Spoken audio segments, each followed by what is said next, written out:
तो hello guys, welcome to the channel learning with Aryan. और आज की इस वीडियो में हम बेसिकली जनरल अवेयरनेस के क्वेश्चन देखने वाले हैं। हमारे बेसिकली पीवाईक्यू जो 2024 में पूछे गए थे इन एसएससी सीजीएल।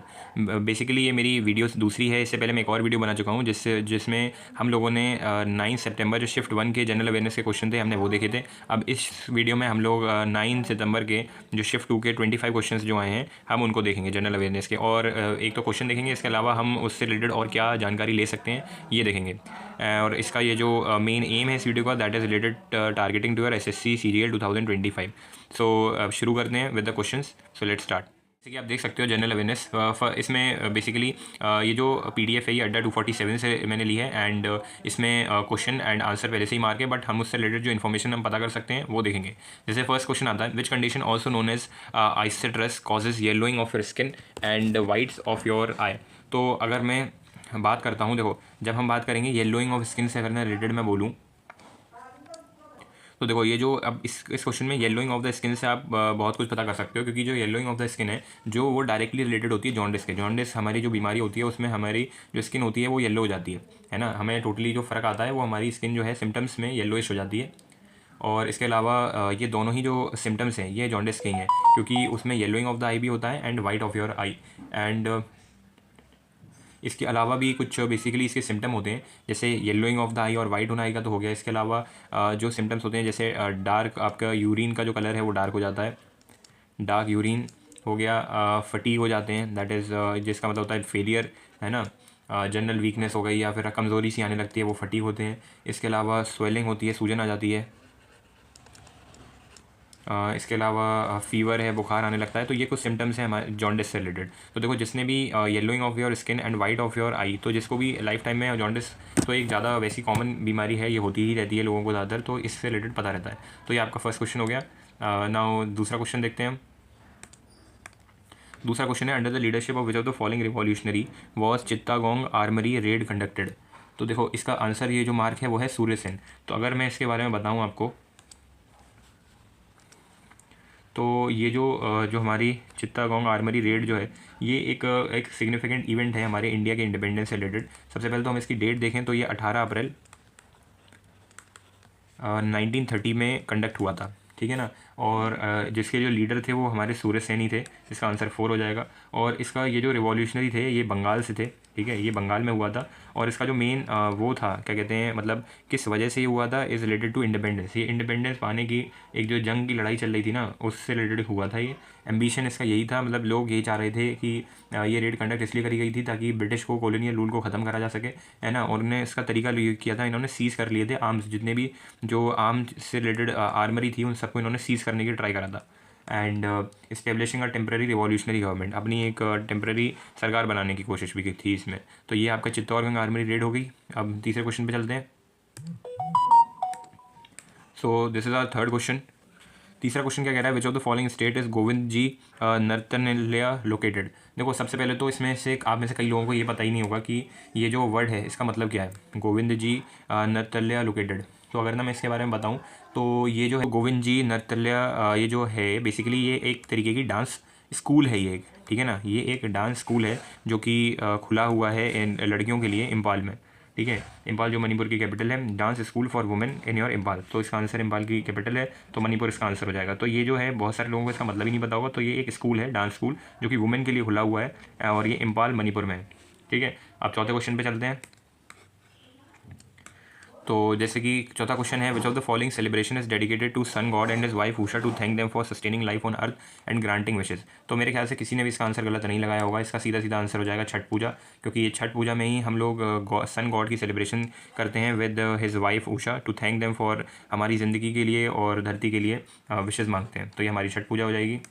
पांचवा क्वेश्चन देखें, which of the following inscription Rudradaman happen to be the first lawyer inscription of the early India compose in your cast Sanskrit. तो इसका आंसर डायरेक्टली हो जाएगा गिरनर।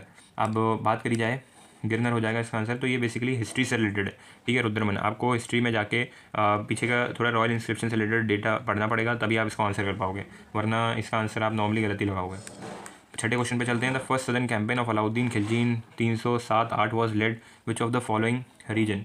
तो अब देखो अलाउद्दीन खिलजी के बारे में तो आप सभी ने सुन रखा होगा, ठीक है ना। तो जो हमारे ये जो अलाउद्दीन खिलजी थे तो अलाउद्दीन खिलजी ने इस पीरियड में सदन की तरफ अपना एक्सपेंशन करा था, है ना, सल्तनत एक्सपेंशन डेक्कन रीजन में, अंडर द लीडरशिप जो हमारे उस टाइम के रूलर थे, ये जो रूलर थे वो अलाउद्दीन खिलजी था दिल्ली सल्तनत पे, है ना। बेसिकली इसकी कहानियाँ तो सभी ने सुन रखी होंगी इस एम्पर की, और इनका मेन जो एम्बिशन था वो ये था कि अपने एम्पायर को मैं जितना बड़े से बड़ा कर सकूँ, जितना एक्सपेंड कर सकूँ वो करूँ, and secure wealth through contest, ठीक है, और पैसा कमाऊँ, बेसिकली पैसा मतलब वेल्थ क्रिएट करूँ अपने एम्पायर के लिए, अपने लिए वो। अब इन्होंने अपने सदन एक्सपेंशन में सबसे जो फर्स्ट सदन कैंपेन किया था वो देवगिरी पे करा था, ठीक है, और वो सक्सेसफुल रहा था, और ये इन्होंने उसको पूरी तरीके से कब्जे में भी ले लिया था। जो देवगिरी है उसको दौलताबाद भी कहते हैं उस टाइम पे, ठीक है। First campaign in your 1296 targeted Yadav kingdom of Devagiri. तो यहाँ पर उस टाइम पे यादवा किंगडम था, यादवा रूल कर रहे थे, तो उनको बेसिकली ने ये जो अलाउद्दीन खिलजी है ना, उसने हराया इनको, और जो उस टाइम के जो राजा थे उनका नाम था राजा रामचंद्र। तो अलाउद्दीन खिलजी ने उनको डिफीट दी थी ताकि कनकर करा जा सके देवगिरी को, ठीक है। सो इससे इतनी रिलेटेड इन्फॉर्मेशन इसके लिए बहुत है। अब अपने 7वें क्वेश्चन पे चलते हैं। तो हमारा जो सेकंड क्वेश्चन है जो कि आपका रिलेटेड है केमिस्ट्री से, साइंस, ठीक है। अगर बात करूँ मैं इसकी, तो पूछा है IUPAC name of your tert butyl alcohol. तो सबसे पहले तो देखो मैं आपको स्ट्रक्चर बना के दिखाता हूँ टर्ट ब्यूटाइल अल्कोहल का, ठीक है। फिर उसके हम लोग जो यहाँ पर IUPAC नेम दे रखा है 2-मिथाइल प्रोपेन 2-ऑल, तो उसका जो स्ट्रक्चर है वो कुछ इस तरीके से होता है। यहाँ ये OH हो जाएगा क्योंकि अल्कोहल है, और यहाँ भी C, यहाँ पर H, यहाँ पर H, यहाँ पे H, यहाँ पे H, यहाँ पे H, यहाँ पे H, यहाँ पे H। तो अगर हम इसके IUPAC नेम को देखेंगे तो देखो 2 पे हमने मिथाइल लगा रखा है और 2 पे ही हमने OH भी लगा रखा है, और कार्बन कितने हैं मेन चेन में 1 2 3, तो इसका आंसर हो जाएगा 2-मिथाइल प्रोपेन 2-ऑल। तो ये इसका बेसिकली ये इसका स्ट्रक्चर है। तो इससे आप डायरेक्टली अगर आपको स्ट्रक्चर आता होगा तो आप इसका IUPAC नेम डायरेक्टली पता लगा सकते हो।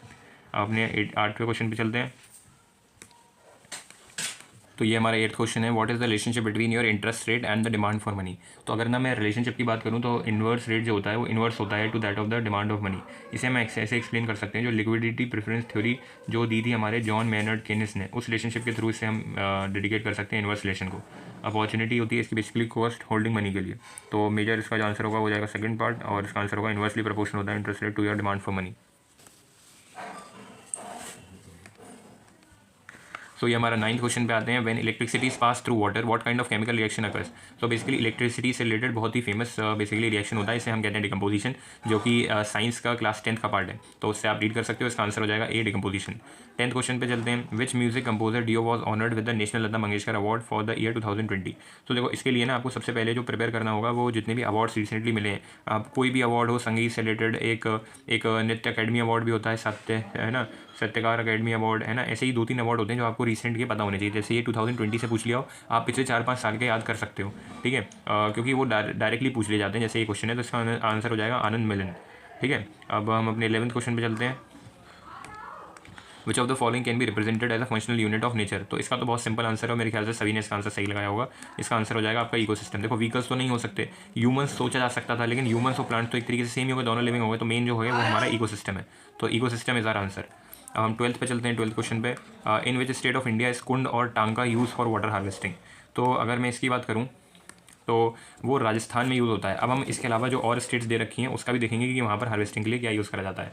तो अगर मैं अरुणाचल प्रदेश को देखूँ, बात करूँ आंध्र प्रदेश की, तो देखो आंध्र प्रदेश में जो ट्रेडिशनल हमारे जो यूज़ होते हैं मेथड फॉर वाटर हार्वेस्टिंग, तो देखो इसमें यूज़ होता है सबसे पहले तो हमारा जो टैंक सिस्टम था, ठीक है, वो यूज़ होता था टैंक सिस्टम। इसके अलावा आयरस यूज़ होती है, ये भी एक तरीके से सिमिलर होती है टैंक की। इसके अलावा कुंटाज, तो ये ट्रेडिशनल तरीके हैं वाटर हार्वेस्टिंग के आंध्र प्रदेश में। अगर मैं उत्तर प्रदेश की बात करूँ तो वहाँ पर यूज़ होता है जोहाज।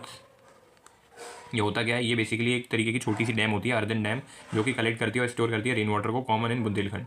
इसके अलावा स्टेप वेल्स होती थी, दोहाज, जो कि काफ़ी कॉमन वर्ड है, पूछ लिया जाता है ना, small depression along river banks to collect rain and flood. Basically ये एक तरीके के जगह बना दी जाती थी जहाँ पे बारिश का पानी इकट्ठा हो और उसको यूज़ करा जा सके, ठीक है। पंजाब की बात करी जाए तो हमारे जो खादिन्स हैं, खादिन्स यूज़ में आते थे। इसके अलावा पॉन्ड्स हुए एंड योर बायोलिस, तो ये बेसिकली हम लोग अलग अलग जगह पर यूज़ करते हैं। तो आपको ये सारे ही पता होने चाहिए, क्योंकि जैसे इसमें हमसे राजस्थान से रिलेटेड कुंड और टांगा पूछ लिया, और किसी से रिलेटेड स्टेट से पूछ लिया जाएगा। इसके अलावा जो और मेन स्टेट्स हैं आप उनके वाटर हार्वेस्टिंग जो ट्रेडिशनली यूज़ होते थे मेथड, उनको आप देख लेना। तो अब हम अपने 13 क्वेश्चन पे चलते हैं। The inaugural match of women premiere league 2023 cricket was played in which of the following venue. तो बेसिकली जो वुमेन प्रीमियर लीग हुआ था 2023 का, वो कहाँ पर हुआ था, उसका वेन्यू क्या था, तो उसका वेन्यू था हमारा मुंबई में हुआ था वो कंडक्ट। इसके अलावा जो मेंस का जितने भी जैसे IPL है एंड और वर्ल्ड कप अभी हुआ था जो T20 वर्ल्ड कप, इनके जो फर्स्ट प्लेस वेन्यू जो पहला मैच होता है वो आपको याद रखने होंगे, क्योंकि वही मेजॉरिटी टाइम्स पूछे जाते हैं नॉर्मली, तो वो आपको पढ़ना होगा। नाउ अब चलते हैं 14 क्वेश्चन पे। So this is the 14 question, which of the following is not correct about directive principle of state policy. तो एक एक करके रीड करके देखते हैं। तो they ensure social and economic development, तो ये तो करेक्ट है, ऐसा होता है। They are justifiable in nature, तो ऐसा नहीं है basically. They provide guideline for the governance of the country, हाँ ठीक है। They are morally binding on the government, हाँ। तो देखो ये दोनों स्टेटमेंट को अगर आप पढ़ोगे तो आपको समझ में आ जाएगा। बेसिकली वो जस्टिफिकेबल नेचर में नहीं होते हैं, they are non justiciable because they are basically morally binding to the government, they are not basically ought to justiciable, so they are non justiciable. कभी कभार इतनी छोटी सी चीज़ पर क्वेश्चन बन जाता है और ये भी गलत हो जाता है, तो आपको याद रखना है कि directive principle of state policy are your non justiciable in nature. So now let's move on to 15th question. सो हमारा 15 क्वेश्चन है, at what latitude does the easterly jet stream blow over peninsular India during the summer month. तो it is और 14 degree north, और ये बहुत ही कोई uncommon है बिकॉज ये काफ़ी बार पूछा जाता है और नॉर्मली पता होता है सबको 14 डिग्री नॉर्थ, ठीक है। According to the census of India 2011 in which rural India in which state has the maximum female work force participation rate. So अगर इसकी बात करी जाए female work force participation rate की इंडिया में, तो it is with your Himachal Pradesh, ठीक है। हिमाचल प्रदेश का वर्क फोर्स जो है फीमेल वर्क फोर्स वो सबसे ज़्यादा है, बिकॉज हिमाचल प्रदेश में ही मेल टू फीमेल रेशियो भी ज़्यादा है, बट जब हम उसे केरला से कंपेयर करते हैं तो केरला का उससे भी ज़्यादा होता है, ठीक है। इसके अलावा जो कुछ ये तो होगी कि इंडियन लेवल पे बात, ठीक है। अगर ना हम कंट्री और वर्ल्ड लेवल पे बात करें तो जहाँ पर वुमेन का पार्टिसिपेशन सबसे ज़्यादा है उसमें सबसे पहले आता है Rwanda.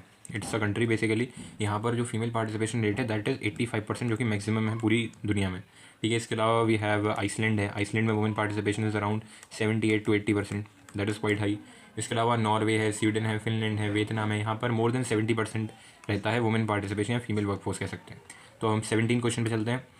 In 2021, in which of the following states did the Prime Minister lay foundation stone of Raja Mahendra Pratap Singh State University? So अगर आप यूपी से हैं तो आपको इस यूनिवर्सिटी के बारे में पता ही चल गया होगा। तो it is inaugurated in your Uttar Pradesh, 2021 में करी थी प्राइम मिनिस्टर ने, योगी आदित्यनाथ।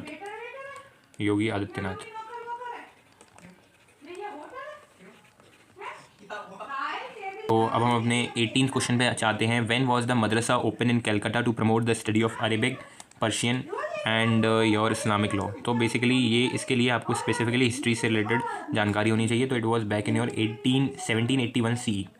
सो अब 19th क्वेश्चन पे चलते हैं।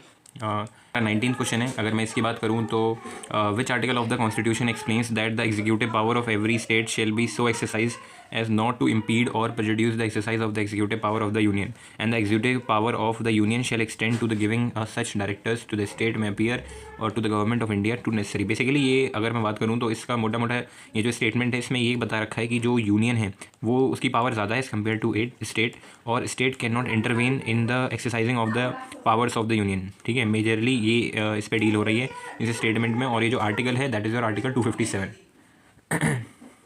ठीक है। तो जो आर्टिकल 257 है वो क्या करता है कॉन्स्टिट्यूशन का, ये बेसिकली रिलेशन डेवलप करता है यूनियन एंड योर स्टेट के बीच में। It emphasises how the executive power of the state should be exercise in a way that does not conflict or impede with the executive power of the union. तो जो state की जो power है ना, वो डिफरेंट है and state can not intervene और basically impede नहीं कर सकता है यूनियन की पावर से रिलेटेड, ठीक है। सो मतलब बेसिकली बात करूँ तो यूनियन जो है वो हेड है और स्टेट जो है उसके पास अपनी पावर तो है but not greater than union. Union is the foremost power.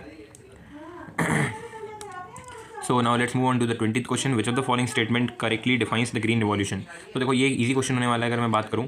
सो पहली स्टेटमेंट है, देखो it is a new strategy to increase the share of the market. So ऐसा नहीं है। New strategy to use green colour for the purpose, ये भी बिल्कुल foolish है। New strategy to use only herbal product, ये भी नहीं। तो बेसिकली जो फर्स्ट वाला है वो हो जाएगा। It is a new strategy in agriculture to produce food grains specially wheat and rice, ठीक है। तो बेसिकली ये जो ग्रीन एवोल्यूशन है ये ग्रोथ ऑफ वीट और राइस को मेन फोकस कर रही थी। It's main focus on this. वैसे तो इसका हर्बल प्रोडक्ट वाला भी हो सकता है बट 4 में अगर ना ऑप्शन देखा जाए तो first would be the right one. अब नाउ हमारा question number 21, in which year 1952 who among the following lend his voice for the film Amar Bhupali. तो जो हमारी अमर भूपाली फिल्म है उसके लिए किसने वॉइस दी थी, which being produce in 2 languages simultaneously, he sung in both Bengali and Marathi.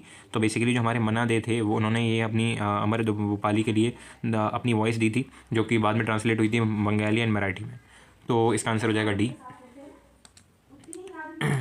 अब now let's move to 22। In which part of India does the hot wind loo blow. तो ये बहुत ही कॉमन है, आता रहता है, इस your north and northern west reason.